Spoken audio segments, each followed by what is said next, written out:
வணக்கம். எப்படி இருக்கீங்க? போன வீடியோல நான் சைக்கிள் பத்தி சொல்லலான்ட்டு இருந்தேன்ல. நான் வந்து பாரதிதாசன் யுனிவர்சிட்டியில அந்த யுனிவர்சிட்டி ஹாஸ்டல்ல நான் எம்.ஏ செகண்ட் இயர் படிக்கிறப்போ தங்கியிருந்தேன். அப்ப என்னோட ரூம்மேட் ஒரு பொண்ணு. அந்த பொண்ணு வந்து அரியலூர், உளுந்தூர்பேட்டை அந்த சைடு இருந்து வந்த பொண்ணு. ஆம். அ சரி இந்த உருவத்த சொல்லலாமா என்னன்னு தெரியல. பார்க்கறதுக்கு ரொம்ப அழகான பொண்ணு, லட்சணமான பொண்ணு. அப்படியே வந்து நம்ம என்ன சொல்லுவோம், தங்க விக்கிரகம் மாதிரி ஒரு பொண்ணு. அ அந்த பொண்ண பார்க்குறப்போ, அப்படியே நம்மளுக்கு வந்து ஒரு மரியாதை வரும். அது வந்து ரொம்ப மெச்சூர்டான பொண்ணு வேற. ஆனா, அது செஞ்ச வேலை அப்படி கிடையாது. அந்த பொண்ணு சாயங்காலம் நல்ல விஷயம் தான். நல்ல பொண்ணு தான். சாயங்காலம் கிளாஸுக்கு வந்த உடனே அந்த பொண்ணு சைக்கிள் வச்சிருந்தது. சாயங்காலம் கிளாஸுக்கு இது ஹாஸ்டலுக்கு வந்த உடனே, போய் கை, கால், முகம் கழுவிட்டு வந்து நைட்டி போட்டு இருக்கோம். சாமி கும்பிடும். சாமி உட்காந்து சாமி கும்பிட்டுட்டு, திருநீறு, குங்குமம்லாம் வச்சுட்டு படிக்க ஆரம்பிக்கும். தினமும் படிக்கும் அந்த பொண்ணு. நான் வந்து என்னோட ஃப்ரெண்டு வேற ரூம்ல ஒரு பொண்ணு இருந்தாங்க. அந்த பொண்ணு கூட நான் பேசிட்டே இருப்பேன். அதாவது எனக்கு அக்கா, தங்கச்சி கிடையாது. பேசுறதுல எனக்கு ரொம்ப இன்ட்ரெஸ்ட். அந்த பொண்ணு நெறைய பேசுவாங்க. அந்த பொண்ணு சினிமா, அரசியல் எல்லாமே பேசுவாங்க. அதனால அவங்க கூட பேசிட்டு இருப்பேன். அப்புறம் கொஞ்சம் லேட்டா தான் நான் படிக்க ஆரம்பிப்பேன். ஒரு நல்ல ஒரு சின்சியரான பொண்ணு. அந்த பொண்ணு பேரு ஏதோ ஒரு லட்சுமி அந்த மாதிரி ஒரு பேர்ல முடியிற பேருன்னு நெனைக்கிறேன். அப்புறம் இன்னொரு பொண்ணு இருந்தாங்க. அந்த பொண்ணு அமைதியான பொண்ணு. அப்புறம் இன்னொரு பழனி பொண்ணு. பழனிய சேர்ந்த பொண்ணு. நானு. மொத்தம் 4 பேரு தான் இருக்கோம். 4 பேரு தான? ஆமா 4 பேரு. அது வந்து ஒரு கவர்மெண்ட் ஹாஸ்டல். என்னாச்சு, தினமும் நல்லா படிச்சுக்கிட்டு தான் இருந்தது. அப்புறம் வந்து வேற ஒரு யுனிவர்சிட்டில அந்த பொண்ணு சீட்டு கிடைச்சிருச்சு. பாரதிதாசன்ல இருந்து வேற ஒரு இடத்துக்கு. சரி அங்க போனா நல்லதுன்னு சொல்லிட்டு போயிட்டாங்க. அதுக்கப்புறம் அப்பலாம் எனக்கு ஃபோன் கிடையாது. எனக்கு வந்து மொபைல் ஃபோன் கிடையாது. அதனால எனக்கு அந்த ஃபோனு நம்பர் வாங்கி வைக்கிறது எதுவும் எனக்கு தெரியல. ஆனா அந்த பொண்ணுட்ட ஃபோன் இருந்துச்சு. எனக்கு அப்போ ஒண்ணும் தெரியல. அவங்க என்ன சொன்னாங்க, "நான் வந்து என்னோட சைக்கிள நான் குடுக்குறேன். நீங்க ஓட்டுங்க." எனக்கிட்ட குடுத்தாங்க. "என் சைக்கிள வச்சுக்கோங்க. நான் வந்து திரும்பி ஒரு நாள் வாங்கிக்கிறேன்." அப்படின்னாங்க. அப்புறம் அந்த பொண்ணு வரல. சைக்கிள் வாங்க வரல. நானும் அந்த அந்த இயர் முழுக்க ஓட்டிட்டேன். அந்த இயர் முழுக்க ஓட்டிட்டு, அந்த ஹாஸ்டல் வார்டன்ட்ட போயிட்டு, "நாளைக்கு நான் ஹாஸ்டல வெக்கேட் பண்ண போறேன். இன்னைக்கு இந்த சை அ அந்த மொத நாள் வந்து இந்த சைக்கிள குடுக்குறேன். அந்த பொண்ணு வந்துச்சுன்னா குடுத்துருங்க." அப்படின்னு. அப்பதான் அவங்க சொன்னாங்க, அந்த பொண்ணு வந்து அந்த ஒரு செமஸ்டர் முடியிற டைம்லயே, ஒரு செமஸ்டர் முடிஞ்ச டைம்ல சூசைட் பண்ணி இறந்து போயிடுச்சு அப்படின்னு. உண்மையிலேயே அன்னைக்கு நைட்டு நான் மட்டும் தான் இருக்கேன். மத்த எல்லாரும் போயிட்டாங்க. அந்த ஹாஸ்டல் ரூம்ல மத்த எல்லா பொண்ணுங்களும் போயிட்டாங்க. நான் கொஞ்சம் லேட்டா தான் போனேன். அ என்னால தூங்கவே முடியல. அந்த பொண்ணு ஞாபகமா இருக்கு. ஏன் செத்து போச்சு? ஒரே ஒரே த மனவேதனையா போயிடுச்சு. அப்புறம் தான் சொன்னாங்க, எதுனால என்னன்னு மத்த பிள்ளைங்ககிட்டலாம் விசாரிக்கிறப்போ, அந்த பொண்ணு வேற ஒரு யுனிவர்சிட்டில போய் சேர்ந்தாங்க இல்லையா? அங்க வந்து அவங்களுக்கு வந்து சரியான மார்க் கிடைக்கலையாம். அதாவது ஃபெயில் ஆயிட்டாங்களோ, அல்லது கம்மியா மார்க் வாங்கிட்டாங்களோ, ஏதோ ஒண்ணு நடந்திருக்கு. அந்த பொண்ணுக்கு அமெரிக்காவுக்கு போணும்னு ஆசையாம். நல்ல ரிசல்ட் கிடைச்சா தான், நல்ல மார்க் வாங்கினா தான் அமெரிக்காவுக்கு போ முடியும். இப்ப இப்படி ஆயிடுச்சுன்னு சொல்லிட்டு சூசைட் பண்ணியிருக்காங்க. கண்டிப்பா அந்த லவ் ஃபெயிலியர்லாம் கிடையாது. அந்த பொண்ணுக்கு அந்த எண்ணம்லாம் கிடையாது. மார்க் விஷயத்துல தான். ஏதோ விஷயத்துல இறந்து போயிடுச்சு. படிப்பு சம்மந்தமா தான். ஏன்னா அவ்வளோ சின்சியரா படிக்கும் அந்த பொண்ணு. எனக்கு மனசே ஆவல. அவங்க அண்ணன் 2 அண்ணன் இருக்காங்கன்னு நெனைக்கிறேன். அவங்கலாம் நெறையா படிச்சவங்க. ஆ நெறையா படிச்சவங்க. ஆனா இந்த பொண்ணு நெனச்சிருந்தா, கல்யாணம் பண்ணிட்டு கூட அமெரிக்காவுக்கு போயிருக்கலாம். அவ்ளோ அழகான பொண்ணு. ஈஸியா அமெரிக்காவுக்கு போற மாதிரி ஒரு மாப்பிள்ளைய பார்த்துருந்தோம்னு வச்சுக்கோங்க. இல்ல அங்கேயே வேலை செய்ற மாப்பிள்ளைய பார்த்து, ஆ கல்யாணம் பண்ணிட்டு போயிருக்கலாம். அவ்ளோ அழகான பொண்ணு. நல்ல ஒரு சாமி பக்தி, மரியாதையா பேசும். அவங்க அம்மா, அப்பா கிட்டலாம் அவங்க வீட்டாளுங்கட்டலாம் ஃபோன்ல பேசுறத பார்த்துருக்கேன். நல்ல பொண்ணு. நல்ல ஒரு பொண்ணு. எனக்கு அதான் மனசே ஆறல. அதுக்கப்புறம் அந்த சைக்கிள விட்டுட்டு நான் வந்துட்டேன். யுனிவர்சிட்டிலேருந்து வந்துட்டேன். ஆனாலும் அந்த பொண்ணு ஞாபகம் அதாவது நம்மகிட்ட நல்லா சிரிச்சு பேசுற, அதாவது அதாவது எப்படி சொல்றது? இந்த மாரி கண்ணு, மூக்கு, சதையோட இருக்கிற ஒருத்தர, அவங்க அவங்கள அடக்கம் பண்ணி ஒரு 6 மாசம் ஆச்சு அப்படின்னு சொல்றப்ப நம்மளுக்கு அந்த இது தாங்கிக்கவே முடியல. ஏன்னா, எப்படி சொல்றது? அது வந்து நம்மளுடைய உடம்பே ஒரு குப்பை மாதிரி தானே ஆயிடுது. உயிர் இருந்தா தான் அந்த உடம்புக்கு மரியாதை. இந்த தமிழச்சி பிரான்ஸ் தமிழச்சி அவங்க ஒரு ஃபோட்டோ ஷேர் பண்ணியிருந்தாங்க நேத்து. நான் கூட Facebookல ஷேர் பண்ணேன். அந்த பொண்ணு இல்ல, அந்த திருப்பூர் பொண்ணு ரிதன்யா. அந்த பொண்ணோட இறந்த உடம்பு வந்து இந்த துணிய சுத்தி மஞ்சள்லாம் போட்டு வச்சிருக்காங்க. அடக்கம் பண்ண போறாங்க போல இருக்கு. அதாவது கிரவுண்ட்ல. அ கிரவுண்ட்லன்னா, இந்த தகன மேடையில பண்ணல. கரண்ட் அடுப்புல பண்ணல. ஏதோ அடக்கம் பண்றாங்க தரையில. அப்போ அந்த ஃபோட்டோ பார்க்குறப்போ ஒண்ணுமே இல்ல வாழ்க்கை. இங்க பாருங்க சந்தோஷமா அந்த பொண்ணு அப்படியே அந்த அன்றலர்ந்த மலர் போலன்னு சொல்லுவாங்க. அலர்ந்தன்னா மலர்றது. இன்னைக்கு தான் பூத்த பூ மாதிரி ஒரு சிரிப்பு. அதாவது அந்த பொண்ணு ரிச்சு, புவரு அதெல்லாம் விட்டுருங்க. அந்த பொண்ணோட சிரிப்பு. அந்த பொண்ணு ஏழையா கூட இருக்கட்டும். எனக்கு அது அந்த பொண்ணு ஏழையா இருந்தா என்ன, கருப்பா இருந்தா என்ன, அதெல்லாம் எனக்கு பிரச்சனை இல்ல. அந்த பொண்ணோட சிரிப்ப பார்க்குறப்போ அம்புட்டு அழகா இருக்கு. அப்படியே கண்ணுல ஒத்திக்கிற மாரி இருக்கு. அதான் யங்கா இருந்தாலே ஒரு அழகு தான்னு வச்சுக்கோங்களேன். ஒரு ஒரு 15 வயசுலேருந்து ஒரு நு ஒரு 30 வயசு வரைக்குமே அப்படியே கியூட்டா இருப்பாங்க. அப்படியே பூ மாதிரி சிரிப்பு, அவ்வளோ அழகான சிரிப்பு. அந்த உயிரற்ற உடம்பு வந்து அது நம்ம கண்ணுக்கு வந்து அம் நம்ம கண்ணு அத பார்க்குறப்போ தாங்கிக்கவே முடியல. ஒரு வெளியாளு. நாமலாம் ஒரு வெளியாளா இருந்து அத பார்க்கவே தாங்கிக்க முடியலையே! அம்மா, அப்பாவுக்கு எப்படி இருக்கும்? தம்மா துண்டு குழந்தையிலருந்து பால் குடுத்து, வளர்த்து கஷ்டமே! நான்லாம் என் பிள்ளைங்களுக்கு குறைஞ்சபட்சம் 2 வருஷத்துலருந்து அதிகபட்சமா 3 வருஷம் வரைக்கும் பால் குடுத்துருக்கேன். 3 பிள்ளைங்களுக்கும். மொத்தமா எத்தன வருஷம் குடுத்தேன்னு நான் அக்யூரேட்டா சொல்ல மாட்டேன். ஓகே. அப்படி சொல்றது நல்ல பழக்கம் கிடையாது. 3 வருஷம் வரைக்கும் கூட நான் பால் குடுத்துருக்கேன். அப்போ நம்ம குழந்தையிலருந்து அப்படியே தூக்கி, தூக்கி, தூக்கி வளர்த்து 1 வருஷம் வரைக்கும் தூக்கி வளர்க்குறதே 2 வருஷம். அது குடுகுடுன்னு ஓடுற வயசுக்கு முன்னாடி வர தூக்கி, தூக்கி இந்த 2 கையும் இத்து போகுது. அவ்ளோ கஷ்டப்பட்டு நம்மளுக்கு வந்து அந்த ஒரு உயிரோட அந்த வேல்யூ வந்து இந்த மனிதர்களுக்கு வந்து உணர்த்தப்படவே இல்லையா? இல்ல நம்ம சொல்றது இல்லையா? அதுக்கு தான் நான் சொல்றேன் வந்து, கலைங்கிறது வந்து நம்மளுக்கு ஹெல்ப் பண்ற மாரி இருக்கும். இப்ப நான் வந்து டிக்கெட்டுக்கு காசு குடுக்குறாங்க. அம்மா, அப்பா காசு குடுக்குறாங்க. ஆனா திரையில பார்த்தீங்கன்னா, அந்த அம்மா, அப்பாவே கேலி பண்ற மாரி சீன் இருக்கு. அம்மா, அப்பா பேச்ச கேட்கக்கூடாது. நீ குடி, ஊர் சுத்தி என்ன வேணா பண்ணு. அப்படின்ற மாரி இருந்துச்சுன்னா, அது எப்படி கலையா இருக்க முடியும்? நமக்கு எதிரான ஒரு விஷயத்த தானே சொல்லி தர்றாங்க. இப்போ ஒரு பையன் வந்து நான் குடிச்சே ஆகணுன்ற எந்த அம்மா, அப்பாவாவது குடிக்க சொல்றாங்களா? குடிக்க சொல்லல. சிகரெட் பிடிக்கிறது, இல்ல இந்த பாருங்க கொக்கைன்னு சாதாரணமா சொல்றாங்க. கொக்கைன்னுன்னா, ஆ நான் சின்ன பிள்ளை இருக்கிறப்போ ஏதோ ஒரு சினிமாவுல காமிப்பாங்க. அதாவது கொக்கைன் வந்து ரியல் வாழ்க்கையிலேயே கொக்கைன் இருக்கு அப்படின்றதும் எனக்கு ரொம்ப அதிர்ச்சியா இருக்கு. எப்படியெல்லாம் எந்த அம்மா, அப்பாவாவது போய் குடி இதெல்லாம் பண்ணுன்னு சொல்லி தர்றாங்களா? நீ என்ன பிள்ளை வளர்த்து வச்சிருக்கன்னு கேட்குறாங்களே! நம்ம சொல்லி தர்றோமா? இத போய் செய்யி. சிகரெட் புடின்னு சொல்லி தர்றோமா? ஆனா அந்த பசங்க அதுவே கத்துக்கிறாங்க. நம்ம வந்து 10 மாசம் வந்து நல்ல சேஃபா இருந்து குழந்தைய பெத்துக்கிறதுல எந்த ஒரு என்ன சொல்றது? அது வந்து ஒரு 25 வயசுக்கு மேல அவனுங்க நம்ம பேச்ச கேட்கறதே கிடையாது. நான் அப்படியே ரொம்ப நல்லவனா இருந்தாலும், ரொம்ப நல்லவனா இருக்கிறவன் ஒரு கேன பையன் மாரி பார்க்குறது. அவன் தான் நல்ல பையன். அம்மா, அப்பா பேச்ச கேட்காம தறுதல திரியிறவன் வந்து ஹீரோ. சரியா? நான் எங்கேயோ பேசிட்டு இருந்தேன், எங்கேயோ வந்துட்டேன். அதுபோல பொண்ணுங்களோ, பிள்ளைங்களோ, பசங்களோ திடீர்னு வந்து இறந்து போறது அம்மா, அப்பாவுக்கு எவ்வளோ கஷ்டமா இருக்கு தெரியுமா? எங்க எங்க குடும்பத்தை சேர்ந்த ஒரு பையன் இறந்தப்போ, அந்த அம்மா வந்து அந்த பையன தூக்கி மடியில வச்சுட்டு முத்தம் குடுக்குறாங்க, அந்த இறந்த உடம்புக்கு. அவங்களுக்கு தானே தெரியும் அந்த குழந்தையிலேருந்து அவங்க எப்படி தூக்கி வளர்த்து, எப்படியெல்லாம் அவனுக்கு வந்து தொம்ம துண்டு குழந்தை, இத்துணூண்டு குழந்தையிலேருந்து அவன வளர்த்துருப்பாங்க. அத பார்க்குறப்போ ச அத பார்த்ததுக்கு அப்புறமும் சிலர் வந்து தற்கொலை பண்ணிக்கிறானுங்கல்ல. அது என்னன்னு தெரியல. Love failure. எங்க ஊர்ல ஒரு லவ் ஃபெயிலியர் ஒரு பொண்ணுக்கு. நான் யோசிச்சு பார்க்குறேன் நான், அந்த பொண்ண விட்டுட்டு வேற ஒரு பொண்ண போயிட்டு கல்யாணம் பண்ண போயிட்டானாம். போனா போறேன். இங்கேல்லாம் எப்படி தெரியுமா சொல்லுவாங்க? You deserve better. அவன் போயிட்டான்னு வச்சுக்கோங்க. இங்க வந்து வேற மாதிரியான ஆட்டிட்யூடு. ஒருத்தன் லவ் பண்ணிட்டு போயிட்டான் அப்படின்னா, பரவால்ல. அவனுக்கு உன்ன வந்து பிடிக்கல. வேற யாரையோ பிடிச்சிருக்கு. இது ஒண்ணும் தப்பு கிடையாது அப்படின்ருவாங்க.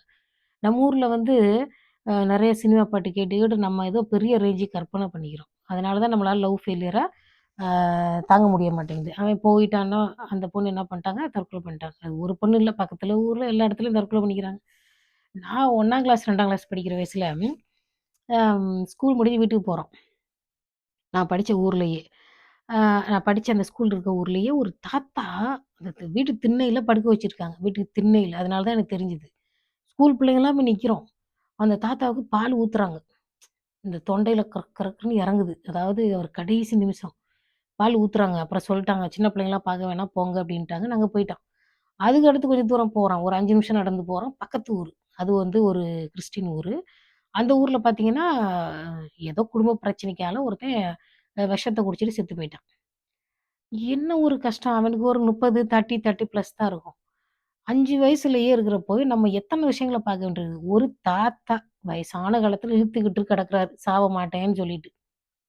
அவருக்கு பால் ஊத்துறாங்க. ஒரு யங்கா இருக்கிறவன், அவன் விஷத்த குடிச்சிட்டு செத்து, அவன அடக்கம் பண்ண அந்த சர்ச்சுக்கு கொண்டு வந்து வச்சுட்டு எடுத்துட்டு போறாங்க. நம்ம நம்ம வாழ்ற சூழல் பார்த்தீங்கன்னா, நம்ம செய்ற தப்பு. நம்ம செய்ற தப்புக்களால அடுத்த ஜெனரேஷன் அதையே தான் பண்ணுது. இப்ப நீங்க வந்து பார்த்தீங்கன்னா, ஆஸ்திரேலியா விடுங்க. மலேசியா மலேசியா கூட சிங்கப்பூர விடுங்க. மலேசியாலலாம் பார்த்தீங்கன்னா, அங்கேயும் தற்கொலை பண்றாங்க. ஏன்னா, அது அது தமிழ்நாட்டோட ஒரு பிரான்ச் மாதிரி இருக்கு. அங்க வந்து தற்கொலை பண்றது. அதுக்கு தான் நம்ம தமிழ் சினிமாவ நெறையா பார்க்கக்கூடாதுன்றது. நான் வந்து இப்படி பண்ணிக்குவேன், இப்படி பண்ணிக்குவேன் அப்படின்னு பேசுறதெல்லாம் வந்து அநாகரிகமான விஷயம். அது சினிமால அப்படியே காமிக்கிறது. இல்ல நான் இத செய்யலன்னு வச்சுக்கோ, நான் செத்துருவேன் அப்படின்றது. அப்புறம் வந்து லவ் பண்ணிட்டு மலையிலேருந்து குதிக்கிறது. இந்த மாதிரி காமிச்சு காமிச்சு தான் ஒரு ம் ஒரு லவ் ஃபெயிலியர்னால அது லவ் ஃபெயிலியர் ஆயிட்டா பரவால்ல ஒண்ணும் பிரச்சனை இல்ல. அப்புறம் மறுபடியும் லவ்வே வராதா? இத விட பெட்டரான ஒரு லவ் கூட வரும். இத விட நல்ல அண்டர்ஸ்டாண்டிங் உள்ள லவ் கூட வரும். அது கல்யாணம் பண்ணாலும் வரும், குழந்தைங்க பெத்தாலும் வரும், எப்ப வேணாலும் வரும். சரிங்களா? அந்த லவ்வ வந்து நீங்க வேணும்னா வச்சுக்கோங்க. வேணான்னா, இல்லப்பா முடியாதுன்னு சொல்லிட்டு அனுப்பிச்சுருங்க. அதாவது மனசுக்குள்ளே சொல்லிட்டு அனுப்பிச்சுருங்க. ஆனா வந்து லவ் எப்ப வேணா வரும். அப்படி போயிட்டு விழுவுற மாரி சினிமா எடுத்து எடுத்து, அதுல கொஞ்சம் பேர கொன்னுட்டானுங்க. இப்போ நம்ம ஊர்ல ஒரு தற்கொலை நடக்குதுன்னு வச்சுக்கோங்க. அத வந்து இந்த சின்ன பிள்ளைங்கலாம் பாக்குது. அதுதான் ரொம்ப முக்கியமானது. 5 வயசு, 10 வயசு பிள்ளைங்கலாம் பாக்குறப்போ, அம்மா, அப்பா சொல்லணும். இந்த மாரி தற்கொலை பண்ணிக்கிறது அசிங்கம். பாவம் அவங்க அம்மா, அப்பா எவ்வளோ கஷ்டப்பட்டு வளர்த்துருப்பாங்க. அத சொல்லணும். ஐயோ! இப்படி பண்ணிக்கிட்டானே பண்ணிக்கிட்டானேன்னு சொல்லக்கூடாது. தெளிவுபடுத்தணும் பசங்களுக்கு. சரியா? இப்ப என்ன டாபிக் பேசிட்டு இருந்தேன்? அந்த சைக்கிள். அந்த சைக்கிள் குடுத்த பொண்ணு மனசே ஆறல. அந்த பொண்ணு நல்ல ஒரு சிரிச்ச முகமா, அவ்வளோ பவர்ஃபுல்லான ஃபேஸ் அந்த பொண்ணுது. நல்ல சுறுசுறுசுறுன்னு இருக்கும். என்ன மாரி சோம்பேறி அந்த அந்த பொண்ணுங்கலாம் சின்ன பொண்ணுங்க. 20 ப்ளஸ்ஸு. நான் கொஞ்சம் லேட்டா தானே படிக்க போனேன். அவ்வளோ சுறுசுறுப்பான நல்ல ஒரு பொண்ணு. அந்த பொண்ணு இறந்துருச்சுன்னு நெனைக்கிறப்போ, அப்படின்னு அவ்வளோ கஷ்டமா இருந்தது. ஆனா, இப்ப எனக்கு எந்த பொண்ணு இறந்துருச்சுனாலும், அவங்க அவ்வளோ அதாவது வருத்தம் வந்து இப்ப கோவமா வருது.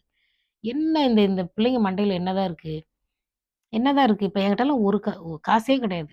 என்கிட்ட காசு கிடையாது, நகை கிடையாது, ஒண்ணுமே கிடையாது. மனசு இருக்குல்ல. நம்மள நம்மள நம்பி பிள்ளைங்க இருக்கு. நம்ம பிள்ளைங்கள பார்த்துக்கணும். நம்ம அந்த மாரி விஷயத்துல நான் அதாவது அந்த மாரி விஷயம் சிந்திக்கிறதே கிடையாது. அது வந்து ஒரு பெரிய முட்டாள்தனம். இப்போ என்ன நம்பி ஒரு நாய்க்குட்டி இருந்துச்சுன்னா கூட நான் வந்து தற்கொலை பண்ணிக்க மாட்டேன். புரியுதுங்களா? ஒரு நாய்க்குட்டி இருக்கு என்ன தேடிக்கிட்டே கிடக்கும். எங்க அம்மாவ காணோம். அதுக்கு நான் அம்மாவ தான் தெரிவேன். எங்க அம்மாவ காணோம், சாப்பாடு போட அம்மாவ காணோம் தேடிட்டே இருக்கும். நம்மள நம்பி ஒரு சின்ன உயிர் இருந்துச்சுன்னா கூட நம்ம சாகக்கூடாது. எங்க அன்பு இறந்ததுக்கப்புறம் எனக்கு நாய்க்குட்டி மேல பயங்கர இதுவா இருக்கு. எங்க அன்பு வந்து கோல்டன் ரெட்ரிவரு நாட்டு நாய் கிராஸ் பிரீடு. நான் திருச்சியிலேருந்து எங்க அன்பு தூக்கிட்டு போனேன். என் ஃப்ரெண்டு தான் அன்புன்னு பேர் வச்சாங்க. திருச்சியிலிருந்து ஒரு பஸ்ஸு. ஓகே. திண்டுக்கலுக்கு ஒரு பஸ். திண்டுக்கல்லேருந்து எங்க கிராமத்துக்கு ஒரு பஸ். 2 பஸ்ஸு. அந்த நாய்க்குட்டிங்கிறதுனால அதுக்கு என்ன விட கூடுதல் டிக்கெட்டு. அப்படியெல்லாம் எடுத்து கொண்டு போனேன். நான் திருப்பி இந்தியாவுக்கு போறதுக்குள்ள எங்க அன்பு இறந்து போச்சு. அதாவது எனக்கு இந்த இறப்புகள கேட்டா முன்னாடிலாம் வருத்தமா இருந்துச்சு. அழுக வந்தது. இப்பலாம் வந்து கோவமா தான் வருது.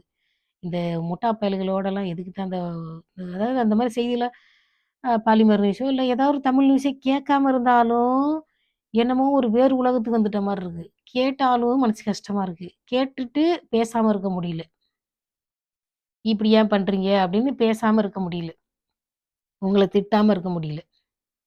ஒண்ணுமில்லாத விஷயத்துக்கெல்லாம் செத்து போறீங்க. ரொம்ப கஷ்டம். அதாவது இன்னும் நம்மளுக்கு இது வந்து ஒரு கெட்ட நேரம். இது வந்து ஒரு பேட் டைம். ஓகே. இது வந்து ஒரு ஹடில் மாதிரி. ஒரு ஒரு பிரச்சனை இருக்கு. அந்த பிரச்சனைய ஃபேஸ் பண்ணி இது ஒரு மேடுன்னு வச்சுக்கோங்களேன். இது ஒரு மேடுன்னா, இந்த பிரச்சனைய தாண்டி மறுபடியும் இறங்கி, மறுபடியும் ஏறி இறங்கி போயிட்டு தான் இருக்கும் வாழ்க்கை. நான் இந்த 10 வருஷத்துல பார்க்காத பிரச்சனையா? ஐயோ கடவுளே! ஆ எவ்ளோ பிரச்சனைகள ஃபேஸ் பண்ணிட்டு அப்படியே அது என்ன சொல்றது? ஃபேஸ் பண்ணிட்டு போய்க்கிட்டே இருக்கணும். அதுக்கு அந்த கஷ்டத்துக்கு இடையில தான் நம்ம சந்தோஷப்படுறது. நான் வானத்த பார்த்துக்கிட்டு ஒரு 5 நிமிஷம் கூட நிப்பேன். அப்படியே வானத்த பார்த்துக்கிட்டே இருப்பேன். அது என்னவோ தெரியல. எனக்கு வானம்னா ரொம்ப பிடிக்கும். பார்த்துக்கிட்டே இருப்பேன். அந்த டிசைன் டிசைனா மேகம் இருக்குல்ல, அதெல்லாம் ஃபோட்டோ எடுத்து வச்சுக்கிட்டே இருப்பேன். அப்புறம் வானவில்ல ஃபோட்டோ எடுக்கிறது. வானத்த பார்த்துக்கிட்டே இருப்பேன். அது எ அது எப்பவுமே ஒரே கலர்ல தான் இருக்குது. ப்ளூ கலரா. வானத்த பார்க்குறது, செடிய பார்க்குறது, குருவிகள பார்க்குறது. அந்த குருவி வந்துச்சுன்னா அது கூட பேசுறது. பேசுறதுனா எதுவும் எனக்கு இந்த ஏதோ ப்ராப்ளம் வந்துருச்சுன்னு நெனைக்க வேணாம். சும்மா எங்க அம்மாவுக்கு வந்து மாடு கூட பேசுற பழக்கம் இருந்தது. எல்லாருமே பேசுவாங்க கிராமத்துல. "ஏன் இப்படி தீனிய வீணாக்குற? ஏன் இப்படி கால இது பண்ற? ஏன் தண்ணிய வீணாக்குற?" அதுகிட்ட பேசிட்டே இருப்பாங்க. சிலர்லாம் ஆடு வளர்க்குறாங்களா, ஆட்டுக்கிட்ட பேசுவாங்க. ஆடு, மாடு, நாயி, அ கோழி கோழி கோழி கூட பக் பக் பக்னா வரும். ம்.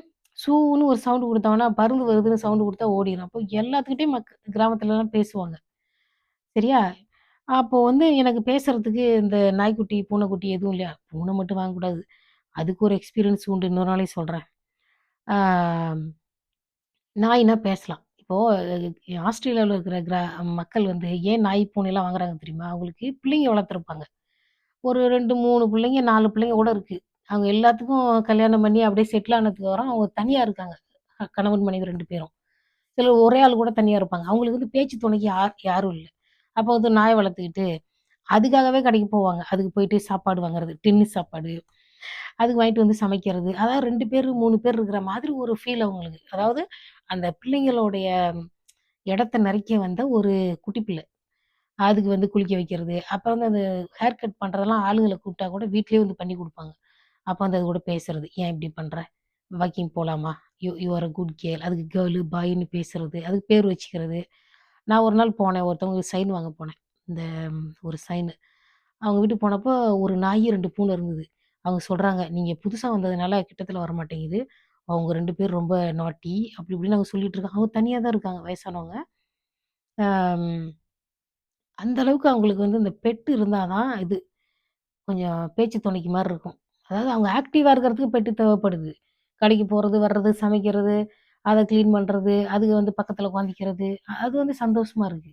ஆனா இந்த பெட்டு வளர்க்காதவங்களுக்கு அந்த ஃபீல் தெரியாது. ஏன்னா எனக்கு வந்து ஆடு கூட அதிகம் கிடையாது. மாடு, கன்னுக்குட்டி, நாயி, கோழி, கோழி குஞ்செல்லாம் முட்டையிலருந்து பொரிச்சு வரதெல்லாம் நான் பார்த்துருக்கேன். அதாவது பொரிச்சு வரத முட்டை பொரிச்சு வரதுன்னு சொல்லிட்டேனா, பொரியறது. முட்டை பொரிச்சு அப்படி கோழி குஞ்சு பொரிச்சிருச்சுன்னு சொல்லுவோம் இல்லையா? அத அப்படியே வெளியில வரதெல்லாம் நான் பார்த்துருக்கேன். ஆனா, என் பிள்ளைங்கலாம் அதெல்லாம் பார்த்ததே கிடையாது. அப்படியே பார்த்தாலும் அவங்க வீடியோல தான் பார்ப்பாங்க. அதெல்லாம் வந்து எங்க ஊருக்கு போய் காமிக்கலான்னு நெனச்சா, அப்ப கோழி முட்டை போட்டுருக்கணுமே. அது 20 நாள் ஆகும் பொரிக்கிறதுக்கு. என்னது அதாவது அதாவது எதையுமே நம்மளால வந்து அங்க போயிட்டு அனுபவிக்க முடியாது இந்தியாவுல. இந்தியாவுக்கு போயிட்டோம்னு வச்சுக்கோங்க, ஆ ஒண்ணுமே மூளை வேலை செய்ய மாட்டேங்குது எனக்கு. அதுக்கு நாமளே ஒரு கோழிய வாங்கி வளர்த்து அப்படி பண்ணிக்கலாம். ஒரு நாய வாங்கி வளர்த்து நாயோட எக்ஸ்பீரியன்ஸ் பார்க்கலாம். ஆடு, மாடு தான் வாங்க முடியாது. ஸோ பெட்டுன்றது எப்படின்னா, அது ஒரு வாயில்லா ஜீவன். அப்படி அது பேசலன்னா கூட அது வாலாட்டுறது, எக்ஸ்பிரஷன வச்சு அது மேல ஒரு பாசமா இருக்கணும் இல்லையா? அது நமக்கு மன அமைதிய குடுக்கும். அதனால பெட் அனிமல் ஏதாவது ஒண்ணு வளர்க்கணும். சரிங்களா? அதுக்கு ஏதோ சோறு போடுறோம் அப்படிலாம் யோசிக்கக்கூடாது. நம்மளால முடிஞ்ச அளவுக்கு வளர்க்கலாம். நான் வந்து பூனையால ஒரு பாதிக்கப்பட்டேன். அத அடுத்த வீடியோல பேசுறேன். ஏன்னா இன்னைக்கு பேசணுன்ற எண்ணம் வந்துருச்சு. ஏன்னா, அப்புறம் சில நேரங்கள்ல நமக்கு பேசுறதுக்கு வாய்ப்பே கிடைக்காது. ஏதாவது உடம்பு சரியில்லாம போயிட்டு ஏதாவது பிரச்சனைன்னா பேச முடியாது. அதனால மொத்தமா நான் பேசிக்கிறேன். சரிங்களா? இத்தோட இந்த வீடியோ முடிச்சுக்கலாம். அதாவது அம் தற்கொலை பண்றது வந்து அவசரம் தான். அந்த அந்த கஷ்டத்த கொஞ்ச நாள் வந்து பல்ல கடிச்சுக்கிட்டு தாங்கிக்கணும். பல்ல கடிச்சுட்டு தாங்கிக்கணும். இப்போ எவ்ளோ பிரச்சனை வருது. கை, கால் உடைஞ்சு ஆப்ரேஷன் பண்றாங்க. இந்த சிசேரியன் ஆப்ரேஷன், அப்புறம் ஹார்ட் ஆப்ரேஷன் எவ்ளோ ஆப்ரேஷன்லாம் பண்றாங்க. அந்த வலியெல்லாம் எப்படி இருக்கும் தெரியுமா? அந்த ஒரு அம்மா வந்து நான் ஹாஸ்டல்லேருந்து பார்க்குறேன். நமக்கு தலைவலியே இவ்வளோ தாங்க முடியல. அவங்களுக்கு வந்து கேன்சர் வந்து தலையெல்லாம் வந்து கீமோதெரபி. கீமோதெரபின்னா ஒண்ணும் இல்ல. அது கரண்ட் மாரி வச்சு சுடுவாங்களாமா. இப்படி ஃபுல்லா எரியுதுன்றாங்க அவங்க. தலையில முடியே இல்ல. எரியுதுன்றாங்க. அதனால வந்து அவங்களுக்கு வந்து மரத்தடி நிழல்ல ஒரு ரூம் குடுத்துருந்தாங்க. அப்புறம் ஃபேனு போடணும். எரியுமா தல. இந்த துன்பத்த விடவா உங்களுக்கு பெரிய பிரச்சனை இருக்கு. இங்க பாருங்க வரதட்சணை பிரச்சனைகள்லாம் நீங்க தற்கொலை பண்ணவே கூடாது. பாவம், பாவம். உலகத்துல இந்த ஒரு ஆம்பள தான் உலகத்துல இருக்கானா? நம்ம சின்ன பிள்ளையிலருந்து புருஷனோடவா இருந்தோம். நம்ம சின்ன பிள்ளையிலருந்து அம்மா, அப்பாவுக்கு பொண்ணா இருந்தோம். அத ஞாபகத்துல வச்சுக்கோங்க. இவன் இல்லாட்டி இன்னொருத்தன். அன்பு செய்யாதவங்களுக்காகலாம் சாகக்கூடாது. யாரோ லவ் ஃபெயிலியர் ஆச்சா சாவக்கூடாது. உலகத்துல நமக்குன்னு ஒரு ஆள் இருக்கு. ரொம்ப நம்மள அன்பு செய்றதுக்குன்னு ஒரு உலகத்துல ஒரு ஜீவன் இருக்கும். அத கண்டுபிடிக்கணுமே தவிர, நம்மள விரும்பாதவங்களுக்காக நம்ம சாகக்கூடாது. நம்மள யாராவது விரும்பலன்னு வச்சுக்கோங்க, tata, bye bye, thank you அப்படின்னு சொல்லிட்டு போயிட்டே இருக்கணும். இதெல்லாம் இது வந்து கற்பு அதெல்லாம் ஒண்ணும் கிடையாது. கற்புன்றது அன்பு செய்றவங்களோட வாழ்றதுக்கு பேரு தான் கற்பு. 2 பேருக்கு இடையில அன்பு இருந்துச்சுன்னா மட்டும் தான் அது கற்பு வாழ்க்கை. அதுதான் கற்பியல்னு சொல்றான் அந்த திருக்குறள்ல சொல்றாங்க. கற்பியல்ங்கிறது 2 பேரும் அன்பா, சந்தோஷமா வாழ்றதுக்கு பேரு தான் கற்பு காலம். புரியுதுங்களா? அதுதான் கற்பு. அன்பு இல்லாத ஒருத்தரோட வாழ்றது வந்து கற்பு கிடையாது. அது வந்து கம்பல்ஷன். அது வந்து தொல்லை.